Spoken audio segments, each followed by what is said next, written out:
Okay, students, today is day number 5 of the chapter of chemistry, first chapter. बस last topic एक रह गया है, effect of oxidation in everyday life. आम जिंदगी में ऑक्सीडेशन कहीं होता है क्या? बोलो हाँ। सबसे बेस्ट एग्जांपल है जंग लगना। लोहा में जंग लग जाता है। ये बात तो शायद हम इस चैप्टर में 2-3 बार पहले भी बोले हैं कि लोहा को छोड़ दो तो वातावरण में क्या है, नमी, मतलब उसको मॉइस्चर हमेशा मिला, H2O हमेशा मिला, और वातावरण से हमेशा उसको ऑक्सीडेशन भी हो रहा है, ऑक्सीजन मिल रहा है। तो कहीं ना कहीं H2 पानी मिल रहा है और ऑक्सीजन O2 मिल रहा है, जिसके कारण वो ऑक्सीडाइज हो गया। तो हो गया ना एवरीडे लाइफ में। ठीक, हम लोगों को बेसिकली 2 चीज पढ़ना है किताब के अनुसार। लिखते जाइएगा जो जो हम बोर्ड पे लिखेंगे। पहला पढ़ना है रैंसिडिटी और दूसरा पढ़ना है कोरोजन। रैंसिडिटी क्या होता है, ध्यान से सुनना। ऐसा कभी आपने ऑब्जर्व किया है कि रात को सब्जी बना, कोई ग्रेवी वाला सब्जी बना, ग्रेवी वाला मतलब आलू भुजिया नहीं, आलू का कोई ग्रेवी वाला पनीर का सब्जी बना, और खूब गर्मी का दिन है, तो नेक्स्ट मॉर्निंग तक, अगर आप रात को उसको फ्रिज में नहीं रखे हैं तो नेक्स्ट मॉर्निंग तक वो महक आने लग जाता है। लेकिन अगर वही चीज रात को कोई भुजिया बनता, आलू भुजिया बनता, तो वो नेक्स्ट डे मॉर्निंग में महक नहीं आता। तो ऐसा क्या है दोनों में कि सब्जी दोनों एक ही टाइम पे बना, कोई सूखा सब्जी बना आलू भुजिया, सुबह तक रह गया, कोई महक नहीं आया, पर ग्रेवी वाला पनीर का कोई सब्जी बना या आलू का ही ग्रेवी वाला सब्जी बना, रस वाला, झोल वाला, तो उसमें महक आ गया। क्या ऐसा है दोनों में, क्या बारीक अंतर है? सोचो जी प्रकाश यादव, क्या है? दोनों ही आलू है, मान लो दोनों ही आलू का सब्जी है, दोनों में अंतर क्या है? सर एक वो पतला पतला है, वो गाढ़ा गाढ़ा है। ठीक है, वो पतला पतला है, वो गाढ़ा गाढ़ा है। गाढ़ा नहीं बोलो, है ही नहीं, सूखा सूखा है, बोलो सूखा सूखा है। ठीक है, तो दोनों में अंतर ये है कि एक पतला पतला है और एक सूखा सूखा है। दोनों में बारीक अंतर ये है कि जो आलू भुजिया बनाए हैं उसमें ऑयल नहीं है, या तेल एकदम मिनिमम अमाउंट ऑफ तेल में बस वो सब्जी बनने लायक तेल यूज हुआ, और बाकी एक्स्ट्रा ऑयल अब आपने हटा दिया, तेल है ही नहीं उसमें, इजंट इट? दोनों में ये फर्क है कि एक में ऑयल रह गया, और क्योंकि वो ऑयल रह गया तो उस ऑयल का हो गया ऑक्सीडेशन। यही मेरे को पढ़ाना था, वो गाढ़ा और सूखा नहीं पढ़ाना था। क्या हो गया? ऑक्सीडेशन हो गया। दोनों में से एक ही अंतर है कि एक में ऑयल था और एक में ऑयल नहीं था, मिनिमम अमाउंट ऑफ उसमें बना, तो ऑयल नहीं था इसलिए उसका ऑक्सीडेशन नहीं हुआ, पर जो ग्रेवी वाला सब्जी था उसमें ऑयल था। सो oxidation of oil and fat is called rancidity. पूरे भाषण का यही समरी है, लिखते जाइए। Oxidation of oil and fat is called rancidity, लिखते जाओ, रैंसिडिटी लिखते जाओ। जो जो हम बोर्ड पे लिख रहे हैं लिखते जाइएगा, ठीक है? अच्छा, लिखवाने से पहले 1-2 बातें और बोल देते हैं। बिस्किट खराब नहीं होता है, लेकिन चिप्स खराब हो जाता है। देखना, बिस्किट का पैकेट, पार्ले जी, बिस्किट सुनते के साथ पार्ले जी या कोई वैसा रेक्टेंगुलर टाइप का बिस्किट आता है मन में, वो खराब नहीं होता है, स्पॉइल नहीं होता है। सिल जाना इज अ डिफरेंट थिंग, महक आना इज अ डिफरेंट थिंग। पर चिप्स का पैकेट खराब हो जाता है, क्यों? चिप्स खाने के बाद ऑयली ऑयली लगता है। चिप्स सुन के मेरे को तो याद आ रहा है, किसी मूवी थिएटर में, सिनेमा हॉल में बैठ के सिनेमा देख रहे हो, चिप्स खा रहे हो और हाथ में ऑयली ऑयली हो गया, तो तुरंत हैंकी निकाल के पोंछने का मन करता है हाथ। सबका अपना अपना आ रहा है। किसी का चिप्स सुनकर हो सकता है ट्यूशन के नीचे वाला अड्डा याद आ रहा होगा, जहां हम लोग आफ्टर द क्लास नीचे चिप्स खाते थे। किसी को कुछ भी याद आ सकता है, हमको सिनेमा हॉल याद आ रहा है, और कहीं खाने का हमको मौका कभी मिला नहीं।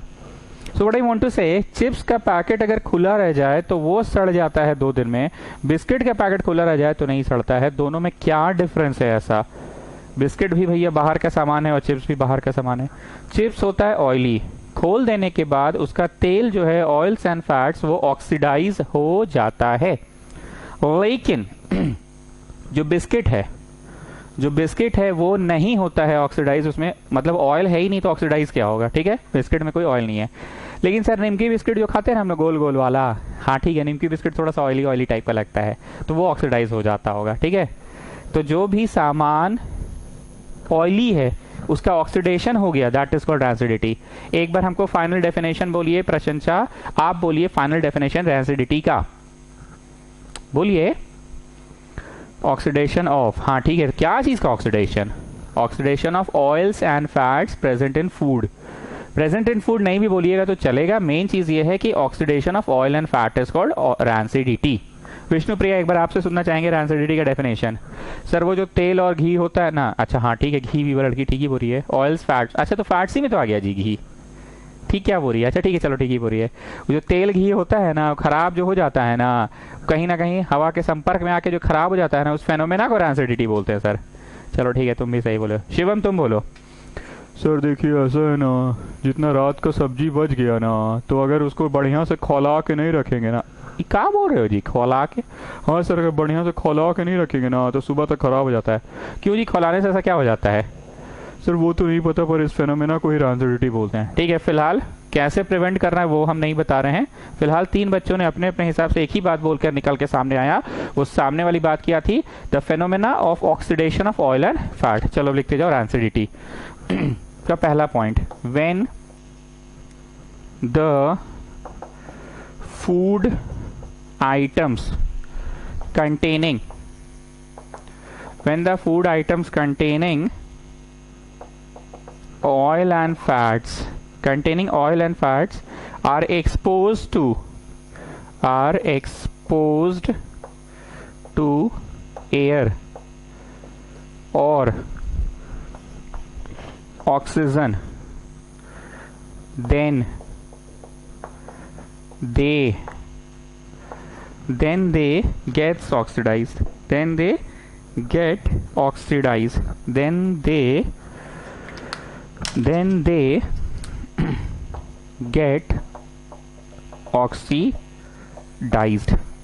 get oxidized. Due to which they become stale मतलब सड़ जाना, खराब हो जाना, महक आ जाना। Due to which they become stale and their colour taste smell changes. Colour सबसे पहले तो टेस्ट ही चेंज होगा, खाते हैं तो खराब लग रहा है, फेंक दो। And their colour taste smell changes and their color taste smell changes this is called rancidity. This is called rancidity. चलो छोटू, तुम एक बार हमको हिंदी में बताओ rancidity क्या होता है, पढ़ कर भी बता सकते हो। चलो बोलो। The phenomena of oxidation of oils and fats present in food articles. The phenomena of when the food items containing oil and fat get exposed to air, they get oxidized. हाँ तो वही चीज़ है। The phenomena of oxidation of oil and fats present in food article is called rancidity. ठीक है, rancidity हो गया। उसका सबसे पहला पहचान क्या है? खाना खाओगे तो टेस्ट में ही खराबी आएगा। खराब हो गया, रात का सब्जी मम्मी, बासी सब्जी है, फेंक दो। So that is called rancidity. Colour में भी परिवर्तन आएगा, स्मेल में भी आएगा, पर सबसे पहले आपको टेस्ट जरूर, और टेस्ट में परिवर्तन आएगा और महक भी आता है, isn't it? It's called rancidity. Second point. Now the thing is कि टेस्ट चेंज कैसे हो गया सर? खाना का टेस्ट कैसे चेंज हो गया? माइक्रो ऑर्गेनिजम्स एक्ट करते हैं उसमें, and in the presence of oxygen they make certain chemicals, जिसके कारण खाना का टेस्ट चेंज हो चुका होता है। ठीक, माइक्रो ऑर्गेनिजम्स उस पर एक्ट करते हैं जिसके कारण खाना का टेस्ट चेंज हो चुका होता है। वो शिवम बोला था ना कि क्या बोला था, फ्राई करके अगर नहीं रखेंगे तो फ्राई करने से ऐसा क्या हुआ? बहुत ध्यान से सुनिएगा, फ्राई करने से क्या हुआ?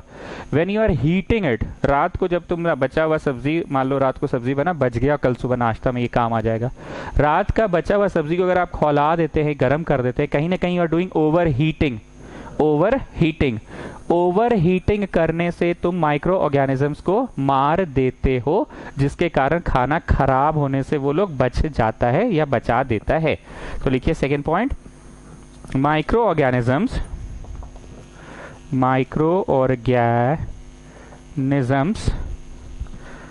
present in air, microorganisms present in air oxidize the fats and oil, oxidize the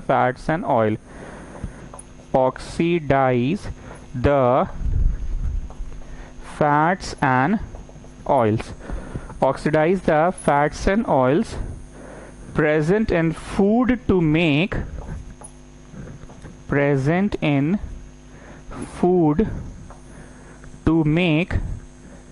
certain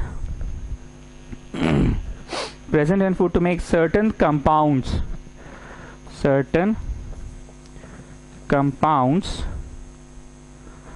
which have bad taste and smell, which have bad taste and smell। ठीक, हिंदी में यही बात हो गया। वो जो शुभम ने कहा कि उसको रात को खौलाएंगे नहीं तो सुबह तक खराब हो जाएगा। तो खौलाने से होता क्या, टेम्परेचर को आप बढ़ाकर माइक्रो ऑर्गेनिजम्स को आप क्या कर दे रहे हैं, माइक्रो ऑर्गेनिजम्स को आप मार दे रहे हैं। जब माइक्रो ऑर्गेनिजम्स मर गया तो फिर खाना आपका बच गया, खराब नहीं होगा सुबह तक। एसिडिटी सिंपल सा थ्योरेटिकल चैप्टर, जैसे रेडॉक्स रिएक्शन तो समझाना पड़ा था ना, प्रैक्टिकल था ना, इसमें कुछ ऐसा समझाना नहीं है, बस आप नोट्स कॉपी कर लो, समझ में आ गया कि हाँ भैया ऑयल्स एंड फैट्स का ऑक्सीडेशन हो गया, this phenomena is called rancidity. Rancidity को बचाने का पहला तरीका, अच्छा अभी तरीका बता रहे हैं, चलो third point, rancidity can be prevented, rancidity can be prevented by number A, chips जब आप खरीदते हैं 10 रुपए वाला 20 रुपए वाला जो भी, उसमें हवा भरा रहता है, बोलते हो कि 10 रुपए में गिनती का 15 को तो चिप्स रहता है, बाकी हवा रहता है। कितना हवा रहता है वो तो हम नहीं जानते हैं, पर उसमें जो भी रहता है हवा, जिसको हम लोग बोल देते हैं, वो होना जरूरी है। हाँ ये अलग बात है कि लोग डंडी मारता है, चिप्स कम देता है और हवा ही ज्यादा दे देता है, पर वो होना जरूरी है स्टूडेंट्स। अगर वो नहीं होगा तो उसका प्रिवेंशन नहीं होगा, उसको बचा नहीं पाएगा। व्हाट दे डू एक्चुअली, ध्यान से सुनना, एक कमरा है ऑक्सीजन से भरा हुआ, उसमें एक स्टूडेंट को हम लोग डाल दिए और कमरा बंद कर दिए। शीशे का कमरा है, बाहर से हम देख सकते हैं, मान लो ऑक्सीजन से भरा हुआ है। दूसरा कमरा है CO2 से भरा हुआ, उसमें भी एक लड़का को बंद कर दिया और बाहर से बंद कर दिया, शीशा का कमरा है। और तीसरा कमरा था N2, नाइट्रोजन से भरा हुआ कमरा। ठीक, 3 दिन बाद देखा गया तो तीनों लड़कों की मौत हो गई ना। मेरे को कारण बताइए, पहला कमरा वाला लड़का मरा कैसे? उसमें तो O2 था। Oxygen is a good supporter of life, जीवन को ब्रीदिंग के लिए उसको चाहिए था, ऑक्सीजन तो मिल रहा था, तो उस लड़का का मौत क्यों हुआ बताओ? Come on Shivam, tell me.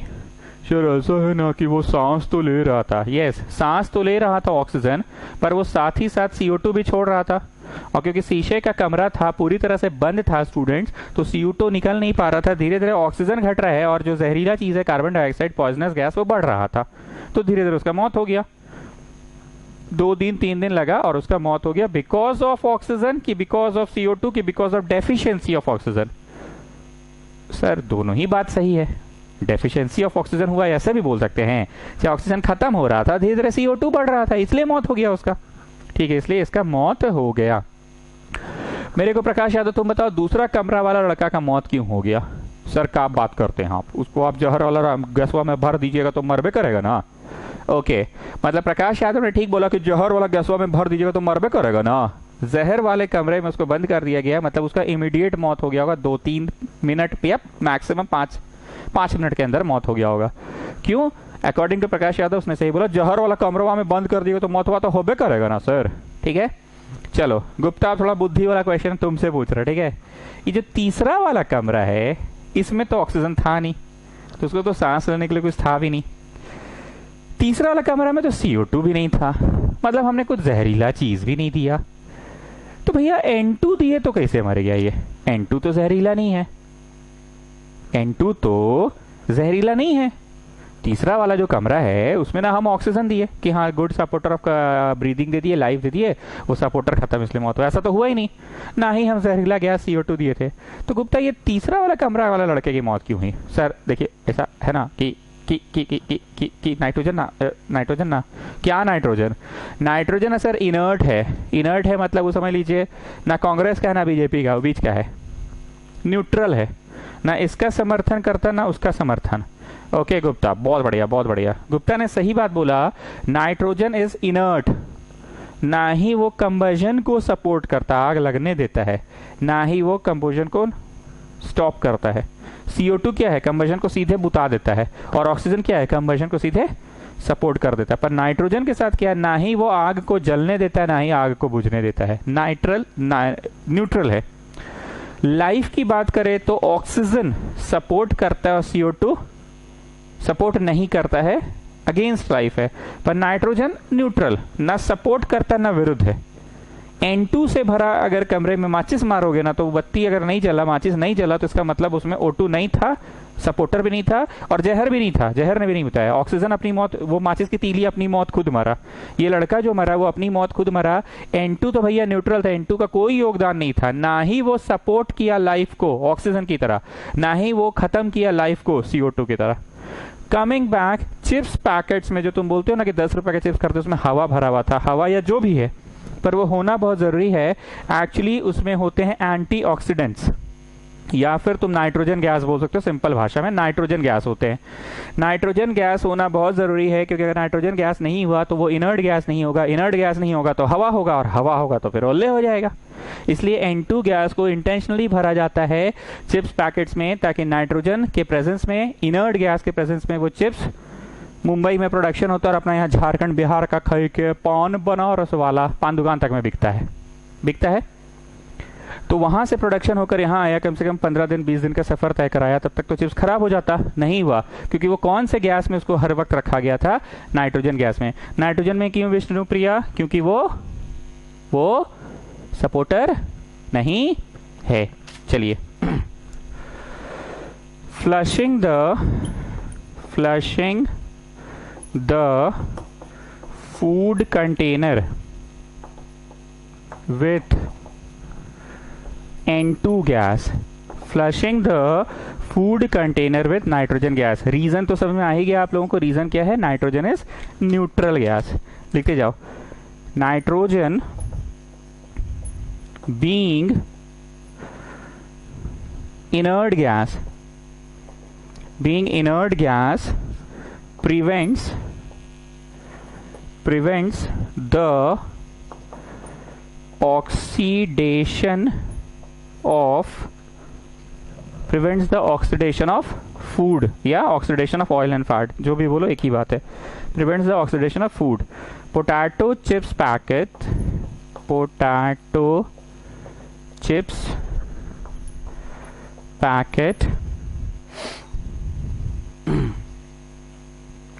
are filled with nitrogen gas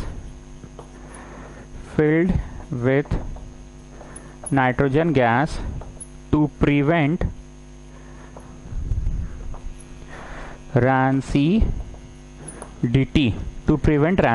are filled with nitrogen gas to prevent rancidity। फटाफट कॉपी कीजिए, मतलब तो समझ में आ ही गया है, एक लाइन का बात है, नोट्स में जो लिखा हुआ है वही बस कॉपी कीजिए। एक लाइन का बात यह है कि नाइट्रोजन इनर्ट गैस है स्टूडेंट्स, तो इनर्ट गैस होने की वजह से वो कोई चीज को सपोर्ट भी नहीं करता और कोई चीज के विरुद्ध भी नहीं है।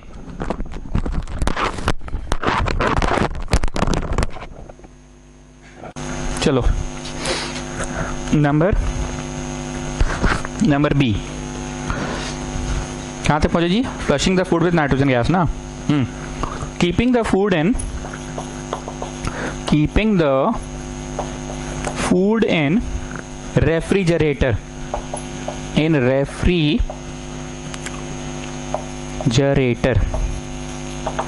वरिधा जन आप मेरे को बताइए, कॉमन सेंस का बात है, रेफ्रिजरेटर में रखने से ऐसा क्या हो गया? सर रेफ्रिजरेटर में होता है low temperature. Yes, low temperature के वजह से माइक्रो ऑर्गेनिजम्स का जन्म नहीं होगा एंड ऑक्सीडेशन का रफ्तार भी धीमा हो जाएगा। ऑक्सीडेशन क्या होता है? Burning anything in the presence of oxygen is called oxidation. Burning का मतलब ये थोड़ी होता है हर समय आगे लगाओ, कोई भी चीज ऑक्सीजन के संपर्क में आने से टूट गया तो दैट इज कॉल्ड ऑक्सीडेशन। तापमान के बढ़ने पे भी ऑक्सीडेशन बढ़ता है, तो तापमान के घटने पे भी ऑक्सीडेशन घटेगा। तो दो चीज है, माइक्रो ऑर्गेनिजम्स का नाश हो जाता है, मर जाते हैं micro organisms, and low temperature में ऑक्सीडेशन का रफ्तार भी धीमा हो जाता है। क्योंकि जितना भी फूड का सड़ना गलना क्या है, कहीं ना कहीं ऑक्सीडेशन ही तो है। चलो, at low temperature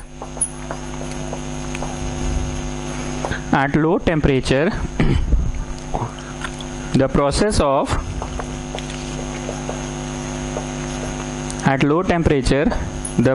of oxidation slows down हो गया तो आपका खाना बच गया। चलिए next one, storing the food in air tight container. Storing the food in air tight container. आप बताइए पीहू मेरे को, एयर टाइट कंटेनर में रखने से क्या होता है? वो नहीं आपकी मौसी बुलाती है लड्डू बनाने के लिए पूजा वूजा के समय, तो देखते होंगे लड्डू को डाल कर रखती है टपरवेयर के डब्बा में। सुनो ना ये प्रकाश यादव, लड्डू को डाल कर रखती है टपरवेयर का डब्बा में। सुने हो ना रे भाई, टपरवेयर, अरे ब्रांडेड डब्बा आता है जी टपरवेयर का, उसमें हवा नहीं घुसता है, समझे? हाँ तो आप बताइए, मौसी लोग के साथ आप इतना प्रसाद बनाए हैं ना, क्या होता है उस डब्बे में रखने से?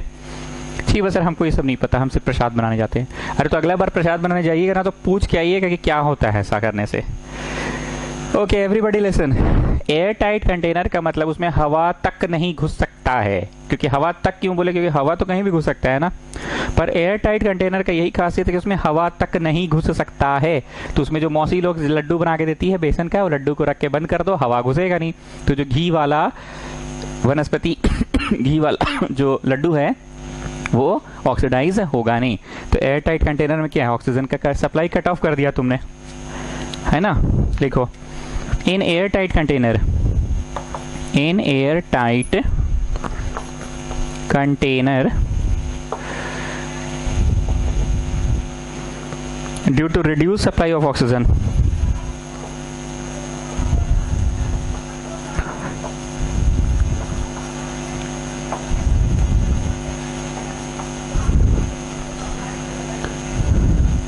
due to reduced supply of oxygen, the process of oxidation slows down. The process of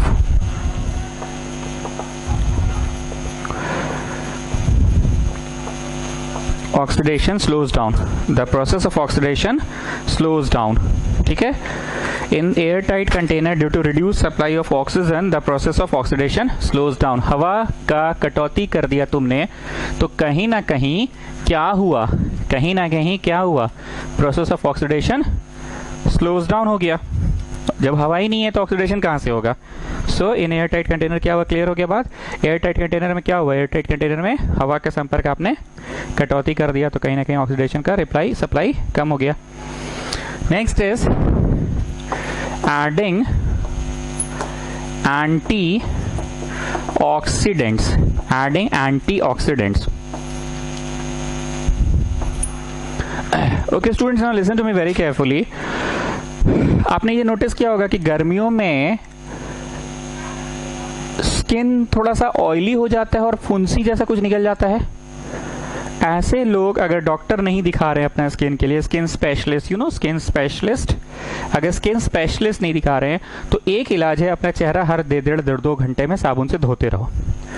actually आप धो रहे हैं तो क्या कर रहे पता है? ये त्वचा जो है, अरे तो स्किन को त्वचा ही ना बोलते हैं जी, ये त्वचा जो है, तुम्हारा त्वचा ऐसा है जो ऑयली है।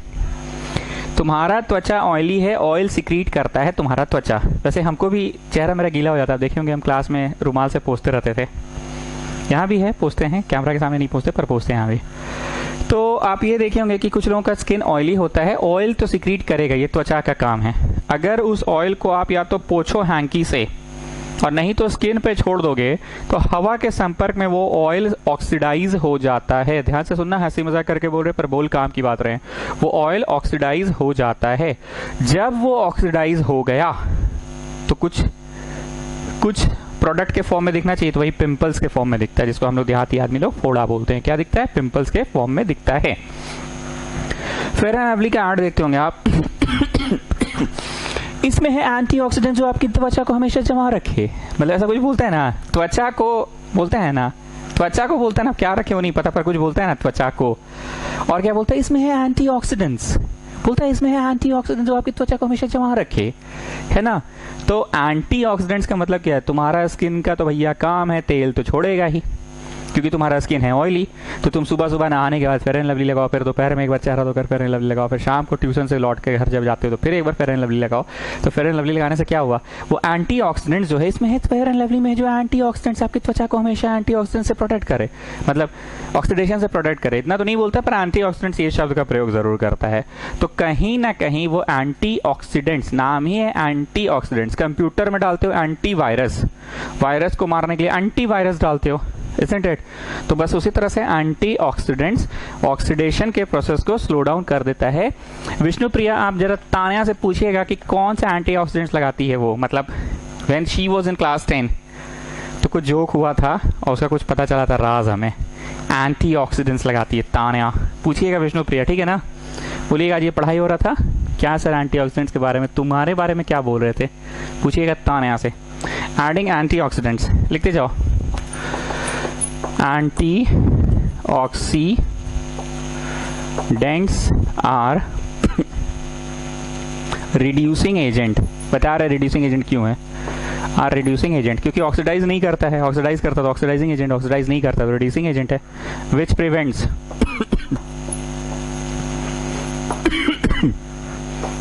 which prevents oxidation of fats, which prevents oxidation of fats and oils भी लिखना चाहिए था, fats and oil। एग्जाम्पल लिखो BHA, BHT, butylated hydroxyanizole, butylated hydroxyanizole और butylated hydroxytoluene। लिखते जाओ, butylated hydroxyanizole, butylated hydroxytoluene, butylated hydroxyanizole, butylated hydroxytoluene। Antioxidants का काम क्या है, antioxidants are reducing agent. Reducing क्यों, क्योंकि ऑक्सीडाइज करता तो they give oxygen for oxidation, but they are not giving, they are taking. Reducing agent का काम क्या होता है, which gives hydrogen but take oxygen. तुमको हम एक ही तो याद कराया ना, oxidation. Oxidising agent gets reduce and reducing agent gets oxidise. तुम्हारा रिडक्शन करवा दिया, तुमसे ऑक्सीजन ले लिया, ऑक्सीजन ले लिया तो त्वचा पे ऑक्सीडेशन नहीं हुआ। और ये त्वचा के लिए जरूरी नहीं है, पर हाँ ये क्योंकि केमिकल्स की बात है तो जनरली खाना में ये नहीं डाला जाता है, फेस क्रीम्स वगैरह में डाला जाता है, ठीक है। चलो भैया, खत्म हुआ, रैंसिडिटी खत्म। रैंसिडिटी को एक बार समराइज कर दे रहे हैं स्टूडेंट्स। रैंसिडिटी है क्या, it is the process of oxidation of oil and fats. It is the process of oxidation of oils and fats. कैसे बचाओगे, लो टेम्परेचर में रख लो, मतलब फ्रिज में। हाई टेम्परेचर में भी रख सकते हो खाना को खौला के, एयर टाइट कंटेनर में भी रख सकते हो, या फिर नाइट्रोजन डाल के रख सकते हो, जो कि तुम नहीं डालते हो, वो कंपनी वालों को डाल के देता है, या फिर BHA, ब्यूटाइलेटेड हाइड्रोक्सी एनिजोल या ब्यूटाइलेटेड हाइड्रोक्सीटोलिन डालकर। अब the next topic is students corrosion. The next topic is corrosion. चलो give the next heading, corrosion. जानते हैं कुछ कुछ चीज ना हम लोग गलत समझते हैं। जैसे बोलते हैं ना, पापा पापा जा रहे हैं तो एक पैकेट सर्फ भी ले आइएगा, आटा लाने जा रहे हैं तो एक पैकेट सर्फ भी ले आइएगा। बेटा कौन सा सर्फ लाना है, पापा निरमा सर्फ, पापा टाइड सर्फ।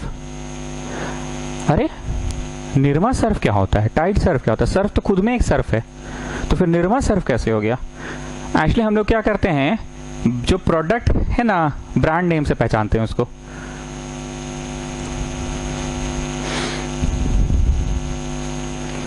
हमारे इस टेबल पे ना सनमाइका चिपका हुआ है। अरे सनमाइका नहीं, लैमिनेट चिपका हुआ है। बोलो सनमाइका कैसे चिपक सकता है, सनमाइका तो एक कंपनी का नाम है।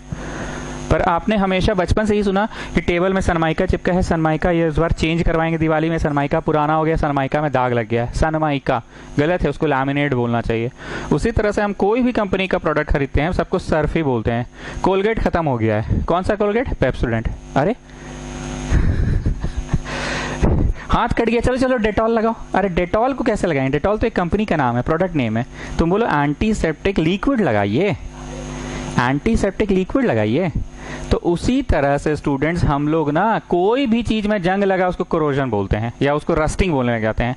पर स्टूडेंट्स सिर्फ और सिर्फ हम लोग अपनी जिंदगी में लोहे का जंग लगना को सबसे करीब से देखते हैं, लोहा का जंग लगना को सबसे करीब से देखते हैं, और वो कोरोजन का एक खास नाम है रस्टिंग। पर हम लोग हर तरह का जंग लगना को रस्टिंग बोलते हैं, या हर तरह का जंग लगना को कोरोजन बोलते हैं। This is wrong. जिस तरह से हर सर्फ को सर्फ ही बोलते हैं हम लोग। पापा निरमा सर्फ ले आइएगा, टाइड सर्फ ले आइएगा। पापा इस बार सनमाइका चेंज करा देंगे। अरे सनमाइका कैसे चेंज करा देंगे भैया, बोलो लैमिनेट चेंज करा देंगे। Isn't it? Did you get what I want to say? Okay, so corrosion is a process of eating away of a metal, eating away of a metal, not iron, of any metal. ठीक, आपको याद होगा reactivity series PSC, ये बस याद करने का तरीका है। P फॉर पोटाशियम, गलत सिंबल नहीं लिखा रहे हैं। S for sodium, C for calcium, MAZINTLHCUHGAGAUPT। सबसे नीचे है AU और PT। AU बोले तो गोल्ड। कभी सुने हो गोल्ड में जंग लगा है? सालों पुराना तुम्हारी दादी का, परदादी लोग का सोना का हार है अभी तक, उसमें जंग लगा है क्या? नहीं। क्यों नहीं जंग लगा? क्यों नहीं उसका कोरोजन हुआ? क्योंकि वो लीस्ट रिएक्टिव है। वो हवा के संपर्क में, मॉइस्चर के संपर्क में भी आके उसका ऑक्सीडेशन नहीं होता है। आप सुने हैं ना, सबसे पहले सिल्वर जुबली बना, फिर गोल्डन जुबली बना और फिर प्लैटिनम जुबली बना। सिल्वर मतलब महंगा चीज है, और यात्रा तुम्हारे जीवन की लंबी हो गई, 50 साल वाली यात्रा हो गई तो गोल्डन जुबली, और लंबी यात्रा हो गई तो प्लैटिनम जुबली। मतलब सबसे लेस कीमत सिल्वर, कीमती में भी सबसे कम कीमत वाला सिल्वर, उससे ज़्यादा कीमत वाला गोल्ड, और उससे ज़्यादा कीमत वाला प्लैटिनम। इन तीनों का जुबली क्यों मनाते हैं? क्योंकि दीज आर मतलब प्राइसलेस थिंग्स ना। क्यों प्राइसलेस है? अगर हम लोग लोहा का चेन पहन के बाजार में घूमने लग जाएं और पता चला कि अब लोहा में जंग नहीं लगता है, जंग लगना बंद हो गया, तो लोहा को भी लोग ज्वेलरी ही समझेंगे। लोहा को भी लोग ज्वेलरी ही समझेंगे। अभी हम लोग लोहा को ज्वेलरी नहीं समझते। ज्वेलरी का मतलब सोना ही होना चाहिए, ज्वेलरी का मतलब डायमंड होना चाहिए, सिल्वर होना चाहिए, प्लैटिनम होना चाहिए। क्यों क्यों उनको ज्वेलरी पहनते बोलते हैं प्राइसलेस है? यार तो क्यों प्राइसलेस है? क्योंकि उनका मूल कभी भी लाइफ खत्म नहीं होता, सालों साल में कभी जंग नहीं लगा। सबसे जल्दी कोरोड कौन हुआ? Potassium, silver, sodium, calcium, magnesium, aluminium, zinc, ये लोग जल्दी जल्दी हवा के संपर्क में आके ऑक्सीडाइज हो जाता है। वन मोर एग्जाम्पल, दिवाली के समय चांदी का सिक्का मम्मी लोग अगर अलमारी से निकालती है, दिवाली के 5-6 दिन पहले जब सफाई हो रही होती है घरों की, तो एक दिन अलमारी साफ करने के प्रोग्राम बनता है हम लोग के मिडिल क्लास परिवार में। ठीक है, कपड़ा का खन तुम अपना साफ करो और ऊपर वाला ड्रॉर जो है मम्मी साफ करेगी। तो ऊपर वाला ड्रॉर से निकलता है चांदी का सिक्का का, फिर हम लोग उसको गिनते हैं, हर साल गिनते हैं, रहता उतना ही है, एगो बढ़ता है, लेकिन सोचते हैं कितना बढ़ गया होगा। आप देखें वो सिक्का काला हो चुका होता है। इस दिवाली फिर पूजा हो गया, ये पुराने वाले सिक्के तो चढ़ेंगे गणेश लक्ष्मी को, एक नया सिक्का और आएगा वो भी चढ़ेगा, उसको भी उसी में सिक्के में मिलाकर हम लोग रख देते हैं अलमारी में। 1 साल बाद निकालते हैं, वो सिक्का को पहचान नहीं पाते हैं कौन सा लेटेस्ट सिक्का है, वो भी काला हो चुका होता है, blackish. What is this?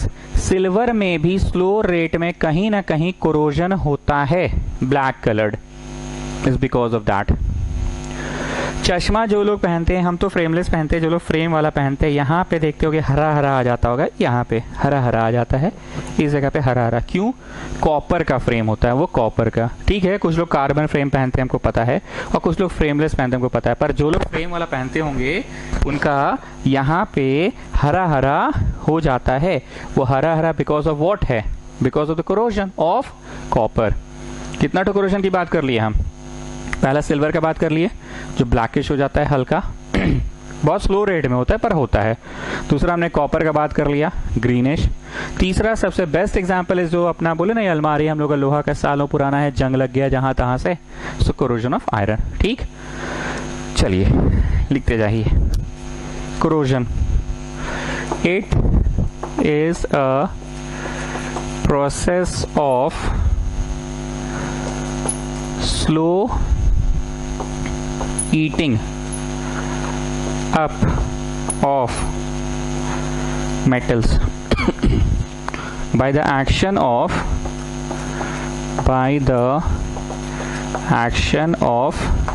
air, comma, moisture, comma,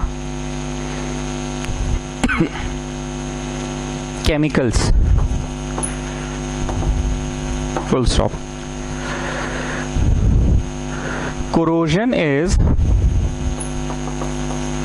mainly caused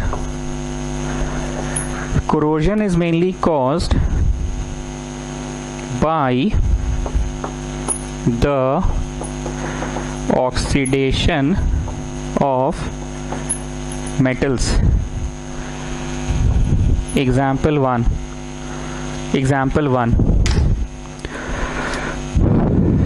black colour on silver. बोले ना चांदी के सिक्का में हल्का सा कालापन आ जाता है, that is corrosion. Next is example two, green coating of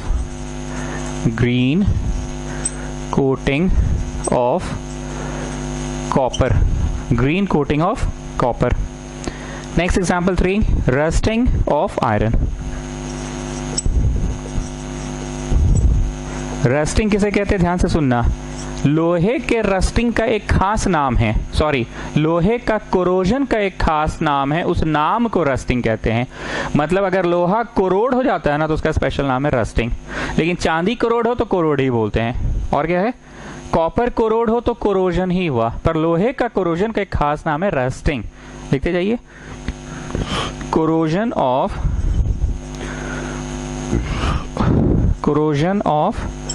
iron.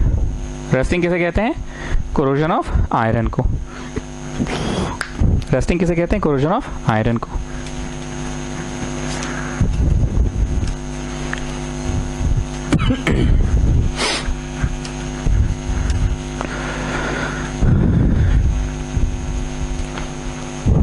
चलिए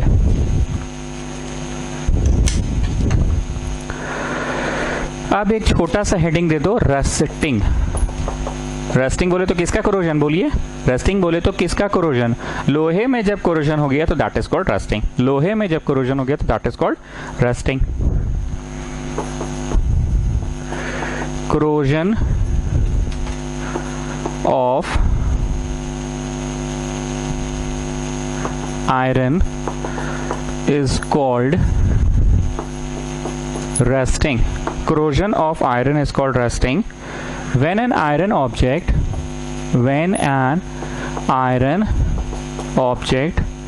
is left in moist air for a period of time,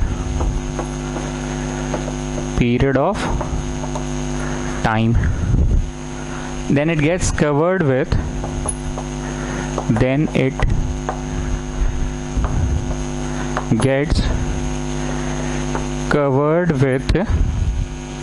reddish brown coating. Reddish brown coating. It gets covered with reddish brown coating called rust. It gets covered with reddish brown coating called rust. Fe2O3.XH2O, X molecules of water होता है, ठीक है ना, specified नहीं होता है। And this process is called rusting. This process is called